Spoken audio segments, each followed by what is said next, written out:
If you're manually updating route tables every time your on-premises network changes, you're wasting hours of engineering time and one typo away from a production outage. I've seen a single misconfigured static route take down an entire hybrid application for 6 hours. Ouch, that sounds painful. But isn't managing routes just part of running a hybrid cloud? Hey everyone, welcome back to the Network Ninja Cloudcast. I'm your host, and today we're diving into GCP Cloud Router with my co-host Alex. Hey everyone, I've been struggling with this exact problem, so I'm excited to learn the right way to handle it. Perfect timing, because today we're going to show you how Cloud Router eliminates manual route management entirely using BGP dynamic routing. So here's my situation. We have a VPN connection from our on-premises data center to GCP, and every time our network team adds a new subnet, I have to manually add routes in GCP. Last month I forgot one and our application couldn't reach a new database server for 2 days. That's exactly the pain point Cloud Router solves. Without it, you're playing a constant game of keeping two route tables synchronized manually. With Cloud Router, your on-premises router and GCP exchange route information automatically using BGP, which is Border Gateway Protocol defined in RFC 4271. BGP sounds intimidating. Isn't that what internet service providers use? It is, but think of it like this. Imagine two neighbors who share a fence. Without BGP, every time one neighbor builds a new room in their house, they have to walk over and tell the other neighbor about it. With BGP, they install an intercom system. Any changes get announced automatically. Now here's where the analogy holds technically. BGP routers establish a TCP connection on port 179 and continuously exchange routing updates. When your on-premises network adds the subnet 10.1.50.0 out of 24, your router announces it over BGP, and Cloud Router learns it and programs the route into your VPC. The actual convergence time depends on BGP timers and route advertisement intervals, so in practice it typically takes anywhere from a few seconds to under a minute for routes to be fully usable. So Cloud Router is basically GCP's BGP speaker that listens for these announcements? Exactly right. Cloud Router runs BGP sessions with your on-premises routers over your cloud VPN tunnels or cloud interconnect attachments. It learns routes from on-premises and automatically programs them into your VPC's routing table. But here's what makes it powerful. It also advertises your GCP subnet routes back to on-premises. Wait, so it goes both directions? My on-premises network learns about my GCP subnets automatically too? Yes, and this is where custom route advertisements come in. By default, Cloud Router advertises all subnets visible to it in its region, which can also include custom routes and routes from peered networks depending on your configuration. But you can customize this. Let's say your VPC has 3 subnets. 10.128.0.0 out of 20 for production, 10.129.0.0 out of 20 for development, and 10.130.0.0 out of 20 for testing. Maybe you only want on-premises to reach production.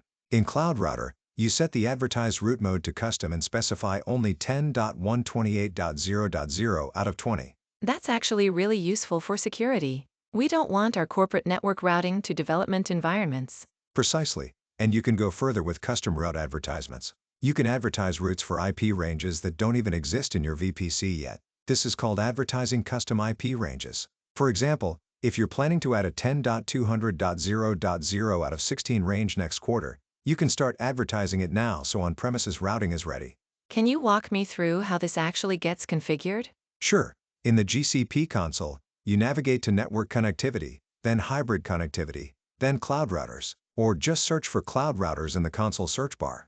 When you create or edit a Cloud Router, you'll see a section called Advertised Routes. You choose between 2 modes. Advertise all subnets visible to Cloud Router, which is the default, or custom. In custom mode, you add specific CIDR ranges. You also set the BGP ASN, which is your autonomous system number. For private ASNs, you can use the 16-bit range 64,512 to 65,534, or the 32-bit range 4,200,000,000 to 4,294,967,293.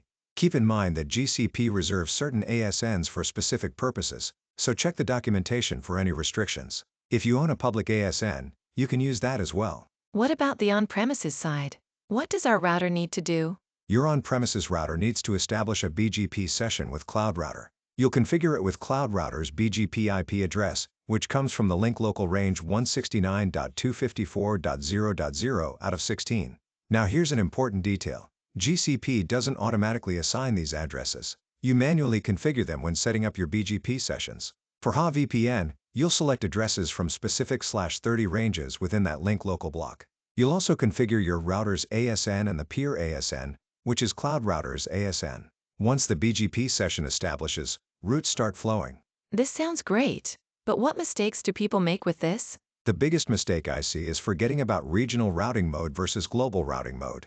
By default, Cloud Router only advertises subnets visible to it in its own region. If you have subnets in US East 1 and US West 1, a Cloud Router in US East 1 won't advertise the US West 1 subnets unless you enable global dynamic routing mode on the VPC. I've seen teams troubleshoot for days wondering why on-premises can't reach certain subnets. How do you enable global routing? On the VPC network itself, not the Cloud Router.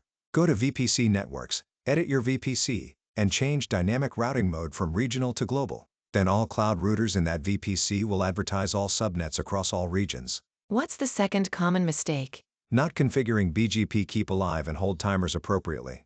The default hold time is 90 seconds, with a keep alive interval of 20 seconds. This means if BGP messages stop for 90 seconds, the session drops and routes are withdrawn. For production workloads, some teams want faster failure detection, but reducing BGP timers too aggressively on an unstable connection causes route flapping where routes appear and disappear repeatedly. Here's a pro tip. Instead of lowering BGP timers, consider enabling bidirectional forwarding detection, or BFD. Cloud Router supports BFD, and it's the recommended approach for sub-second failure detection without the instability risks of aggressive BGP timers. Let me make sure I've got this. Cloud Router is GCP's managed BGP service that exchanges routes dynamically with on-premises routers. It learns on-premises routes and programs them into GCP automatically, and it advertises GCP subnets back to on-premises. We can customize what gets advertised using custom route advertisements, and we need to think about regional versus global routing mode.